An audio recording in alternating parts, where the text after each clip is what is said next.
నమస్తే. ఒక మనిషిని ఓడించవచ్చు, కానీ ఆ మనిషి వెనక ఉన్న ఆశయాన్ని కాదు. 2019లో 2 చోట్ల ఓటమి, సొంత ఊరిలోనే వెక్కిరింతలు. సినిమా నటుడికి రాజకీయం ఎందుకు అని నవ్వుకున్న నోళ్లు కొన్నైతే, పవన్ చాప్టర్ క్లోజ్ అని రాసేసిన కళలు మరికొన్ని. కానీ వారెవ్వరికీ తెలియదు, అది ముగింపు కాదు, ఒక ప్రభంజనానికి ముందున్న నిశ్శబ్దమని. సరిగ్గా 5 ఏళ్ల తర్వాత ఒక సునామీలా విరుచుకుపడితే ఎలా ఉంటుందో 2024 ఎన్నికలు ప్రపంచానికి చూపించాయి. 151 సీట్ల గర్వంతో విర్రవీగిన కోటలను బద్దలు కొట్టి కనీసం ప్రతిపక్ష హోదా కూడా దక్కకుండా చేసిన ఆ రాజకీయ చాణక్యుడు మరెవరో కాదు, పవర్ స్టార్, ఆంధ్రప్రదేశ్ ఉప ముఖ్యమంత్రి పవన్ కళ్యాణ్. ఈరోజు మన టాప్ స్టోరీ ఆయన మీదే.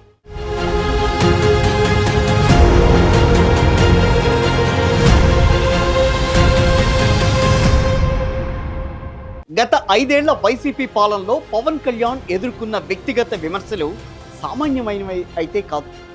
ఆయన వ్యక్తిగత జీవితాన్ని, ఆయన కుటుంబ సభ్యులను లక్ష్యంగా చేసుకుని చేసిన వ్యాఖ్యలు సభ్య సమాజం తలదించుకునేలా ఉన్నాయి.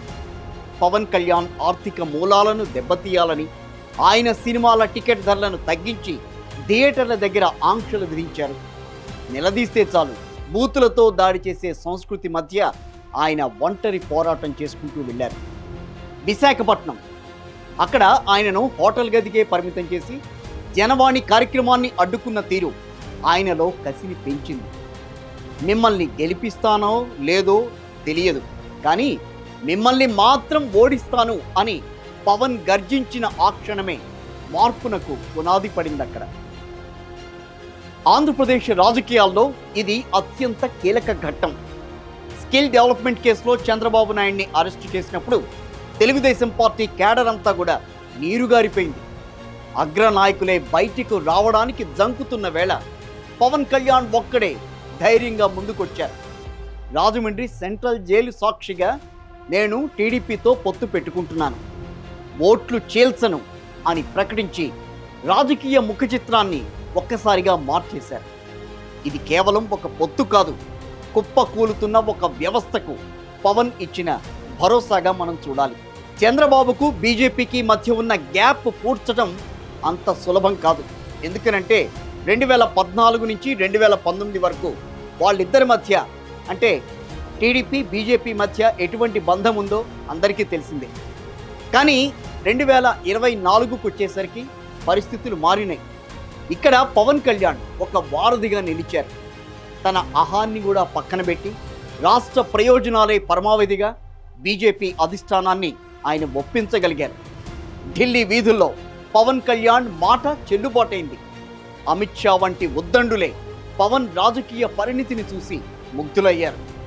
సాక్షాత్తు ప్రధానమంత్రి నరేంద్ర మోదీయే ఆయన్ను తుఫాన్ అని వర్ణించారు అనంటే పవన్ కళ్యాణ్ క్రియేట్ చేసిన ఇంపాక్ట్ ఏంటో అర్థం చేసుకోవచ్చు.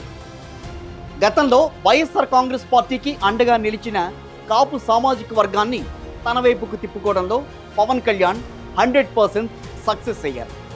కుల రాజకీయాలకి అతీతంగా అక్కడ అందరినీ ఏకం చేశారు. ఇక సినిమా ఇండస్ట్రీ విషయానికి వద్దాం. వ్యక్తిగత విభేదాలను పక్కన పెట్టారు. ఇండస్ట్రీ పెద్దలందరూ పవన్ కోసం ఏకతాటిపైకి వచ్చేలా చేయగలిగారు. చిరంజీవి ఆశీస్సులున్నాయి. ఇండస్ట్రీ యువ హీరోల మద్దతు పవన్ కళ్యాణ్ బలాన్ని మరింత రెట్టింపు చేసింది. ఆ సమయంలో ఆయన తన స్థాయిని కూడా చాలా తగ్గించుకున్నారు. మహేష్ బాబు, ఎన్టీఆర్ నాకన్నా పెద్ద హీరోలు అంటూ వారి అభిమానుల మనసుల్ని కూడా పవన్ కళ్యాణ్ గెలుచుకోగలిగారు. ఇక భారత రాజకీయాల్లో 100% స్ట్రైక్ రేట్ సాధించడం అనేది అత్యంత అరుదు. జనసేన పోటీ చేసిన ప్రతి చోట విజయం సాధించింది.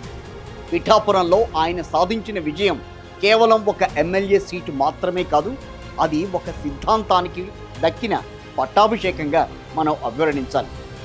విభజించి పాలించే రాజకీయాల మధ్య తన సీట్లను త్యాగం చేస్తూ రాష్ట్రం కోసం ఆయన చేసిన యుద్ధం అది. పదవంటే భోగం కాదు, ఒక బాధ్యత అని నిరూపిస్తున్నారు పవన్ కళ్యాణ్. డిప్యూటీ సీఎంగా బాధ్యతలు చేపట్టిన నాటి నుంచి ఆయన ఎక్కడా విశ్రమించలేదు. పంచాయతీరాజ్, గ్రామీణాభివృద్ధి, అటవీ, పర్యావరణ శాఖలపై ఆయన చూపిస్తున్న పట్టు చూసి సీనియర్ ఐఏఎస్ అధికారులే ఆశ్చర్యపోతున్నారు. గ్రామ సభల ద్వారా రికార్డు స్థాయిలో నిధులు విడుదల చేయటం ఆయనకే సాధ్యమైంది.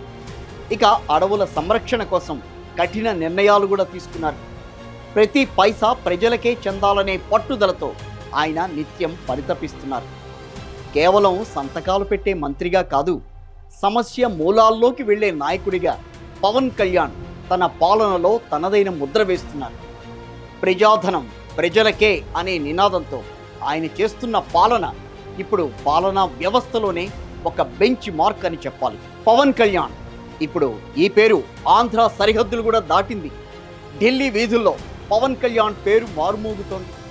దక్షిణాది రాజకీయాల గొంతుకగా జాతీయ స్థాయిలో ఎన్డీఏ కూటమిలో పవన్ కీలక పాత్ర పోషించబోతున్నారుట. రాబోయే రోజుల్లో జాతీయ రాజకీయాల్లో ఆయన చక్రం తిప్పడం ఖాయం. ఓటమిలో వెన్ను చూపని ధైర్యం, గెలుపులో తలవంచని వినయం, ఇదే పవన్ కళ్యాణ్ నైజం. పిఠాపురం నుంచి మొదలైన ఈ ప్రస్థానం అమరావతిని దాటింది, ఎర్రకోట దాకా వెళ్తుంది అని వెళ్ళాలి అని కోట్లాది మంది ఆశిస్తున్నారుట. ఇది కేవలం ఆరంభం మాత్రమే. రాబోయే రోజుల్లో భారత రాజకీయ ఎవనికపై ఈ తుఫాన్ ఇంకా ఎన్ని అద్భుతాలు సృష్టిస్తుందో వేచి చూడాలి. ఇది వాటి మన టాప్ స్టోరీ.